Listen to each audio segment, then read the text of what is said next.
চলো বেরিয়ে গেছি। আজকে হলো বিপত্তারিণী পুজো, তাই এখন যাচ্ছি আমরা পুজো দিতে কালীঘাটে। এখন বাজে 12:30 নাগাদ। আজকে তো প্রচুর ভিড় হবে, আর কি কি করলাম চলো তোমাদের সাথে শেয়ার অবশ্যই করবো। চলো আমরা বেরিয়ে গেছি। প্রথমে ভেবেছিলাম যে কালীঘাটে যাব, তা হঠাৎ করে মুডটা চেঞ্জ হয়ে গেল। তা আমরা চলে যাচ্ছি এখন মা বিপত্তারিণীর মন্দিরে। তা সেটা রাজপুর সোনারপুরের দিকে। আর ওইসব সাইডে যাওয়ার জন্য এত সুন্দর ভিউটা পড়ে না, যে কি সুন্দর রাস্তাগুলো দেখো। সচরাচর তো সত্যি কথা বলতে এখনকারে এরকম ভিউ দেখাই যায় না। এত সবুজ মাঠ ঘাট পুকুর গাছপালা, এগুলো তো আমাদের এই সাইডটা প্রচুর মিস করি। সবসময় বাস ট্যাক্সি গাড়ি এইসবই দেখি, গাছগাছালিটা খুব কমই দেখতে পাওয়া যায়। তা দেখো এত সুন্দর দৃশ্য দেখতে দেখতে মায়ের মন্দিরে চলে এসেছি। আর সেদিনকার প্রচুর মারাত্মক ভিড় হয়েছিল, ভাবতে পারিনি। আগের বছরও গেছিলাম, কিন্তু এতটা ভিড় হয়েছে, ভিড় যে হবে বুঝতে পারিনি। তা দেখো আমরা গলি থেকে ঢুকেছি, এখান থেকেই মেলা টাইপের কি সুন্দর বসেছে, অনেক সুন্দর সুন্দর দোকানও বসেছে, সব রকমের জিনিসও পাওয়া যাচ্ছে। এইবারে আমরা ঢুকে গেলাম মায়ের মন্দিরে। দেখো কি সুন্দর করে সাজিয়েছে, আর বিশাল বড় করে একটা প্যান্ডেল করেছে, আর ঘিরে পুরো প্যান্ডেলটা পুরো মন্দিরটাকেই আর কি ঘিরে সুন্দর করে প্যান্ডেল করেছে দেখো। আর লোক তো বিশাল লোক হয়ে গেছে। তা চলো আমরা গিয়ে ডালা নিয়ে নিলাম। ডালা বলতে ওই 13 রকমের ফল যেটা থাকে সেটাই নিয়ে নিলাম, আর নেব সন্দেশ। আর 13 রকমের ফলের এখানে গোটাই বিক্রি হচ্ছিল। তা এটা ডালাটা নিয়েছিল 80 টাকা। এইটা নিয়ে নিলাম, আর তারপরে নিয়ে নিলাম সন্দেশ আমাদের সবাদের জন্য, কেন আমার দিদিও পুজো দিতে দিয়েছিল। তা সবার জন্য সন্দেশ নিয়ে এবার আমরা ঢুকলাম মন্দিরের ভিতরে। আর বিপত্তারিণী মন্দিরের ভিতরে কি হয়েছে বলো তো, এইবারে প্রচুর তো ভিড় হয়েছে। আর ভিতরে একদমই ঢুকে পুজো দিতে মানে মন্দিরে ঢুকতে দিচ্ছে, মায়ের দর্শন করতে দিচ্ছে। কিন্তু আগে যেরকম মন্দিরের ভিতরে পুজো হতো, এখন হলো মন্দিরের বাইরেটা প্যান্ডেল করে ঘিরে দিয়েছে। আর ওইখানে সব ব্রাহ্মণগুলো বসে আছে, সব সারি সারি করে ওইখানে সব বাইরে সব পুজো দেবে। আর বাইরেই সব মায়ের একটা জায়গা করেছে, সেখানে হলো ব্রত কথা শোনাচ্ছিল।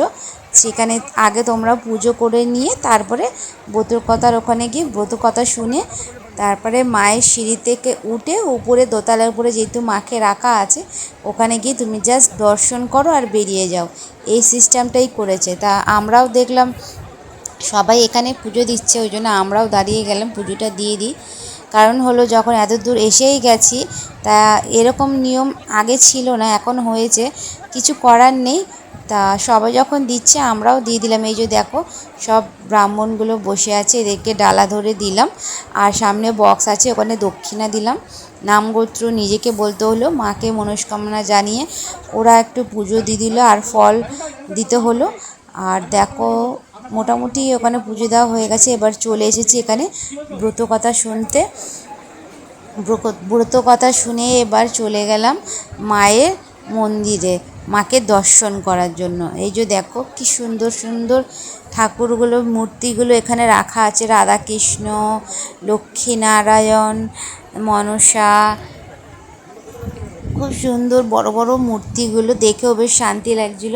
আগের বারে গেছিলাম না, আমি ঢুকতে পারিনি একটু প্রবলেমের জন্য, বাট এইবারে গিয়ে খুবই শান্তি পেলাম।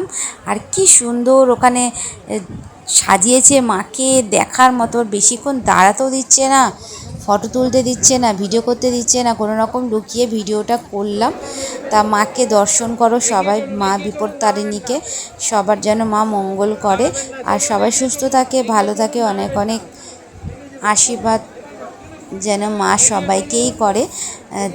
তা দেখতেই পাচ্ছ যার যত বিপদ মা সবার বিপদ তুমি কাটিয়ে সবাইকে ভালো রাখো, এইটাই চাই। আর দেখতেই পাচ্ছ এত দূর থেকে করেছি, মাকে ঠিকঠাক করে দেখা যাচ্ছে না, ওই জুম করে করছি তাও ওখানে দাঁড়াতেই দিচ্ছে না এক সেকেন্ডের জন্য, যে বাইরে যাও বাইরে যাও। উপর থেকে তো মানে নিচ থেকে কোনো রকমের একটু পুজো দিলাম, ব্যাস তারপরে বের করে দিল। তা চলো এবার পুজো টুজো দিয়ে, ওখানে না সাইডে একটা কচুরির দোকান ছিল, তা কচুরি আর ডাল নিরামিষই পাওয়া যায়, তা আমরা খেয়ে নিলাম। খেয়ে দিয়ে নিয়ে এবার বাড়ির দিকে রওনা দিচ্ছি। আর বাড়ির দিকে রওনা দিতে গিয়ে দেখলাম পাটুলি পড়েছে। তা রাস্তার উপরে যেহেতু পাটুলি একটু পড়েছে, দিনের বেলা কোনোদিনও যাওয়া হয় না, ওই জন্য দিনের বেলা একটুখানি গেলাম, দাঁড়ালাম, ভিডিও করলাম, ফটো তুললাম। আর আমার ছেলে দেখো কী সুন্দর বলে, পাটুলি একটু দাঁড়াও মাম্মি বলেছে, আমরা একটু জন্য দাঁড়িয়ে গেছি। দিনের বেলা তো খুব একটা এরকম ঘোরা হয় না, যখনই আসি সন্ধ্যার পরে। আর আমার ছেলে আমাকে একটা ফুল এনে দিচ্ছে, বলে কানে গোজো। তাই জন্য আমি বললাম যে না বেশি ছিঁড়িস না, সবাই বকবে, এত সুন্দর করে সাজিয়েছে, যদি ছেড়েতে অবশ্যই বকবেই। তা দেখতেই পাচ্ছ কী সুন্দর দৃশ্যটা দিনের বেলায়। যারা যারা দিনের বেলা গেছো তারা তো জানোই যে কত সুন্দর পাটুলি জায়গাটা। তা আমি প্রথমবার এই দিনের বেলা গেলাম, রাতের বেলা তো হাজারবারই গেছি, কিন্তু দিনের বেলায় প্রথমবার গেলাম, বেশ ভালোই লাগলো। আর বিপত্তারিণী ব্রত কারা কারা করেছো অবশ্যই জানিও। আর বিপত্তারিণী ব্রততে যে 13 রকম ফল, 13 রকমের আর কি লুচি বলো যাই হোক না কেন, পরোটা নাকি 13 রকমই খেতে হয়, এইটা একটা নিয়ম। কারা কারা এই নিয়মগুলো করেছো কমেন্ট করে অবশ্যই জানিও। তার ভিডিওটা কেমন লাগলো সেটা তো অবশ্যই জানি। আর তোমরা কে কোথায় পুজো দিয়েছো। তারপরে ঘরে চলে এলাম, এসে রাতে দেখো করে নিলাম হলো আলুর দম আর হচ্ছে পরোটা। লুচি না আমার খেলে প্রচুর গা গোলায়, তাই জন্য। তা ভিডিওটা এখানে শেষ করলাম, কেমন লাগলো তোমরা জানিও। সবাইকে টাটা বাই বাই, আজকের মতো সবাইকে গুড নাইট। আবার দেখা হবে তোমাদের সাথে নেক্সট কোনো ভিডিওতে।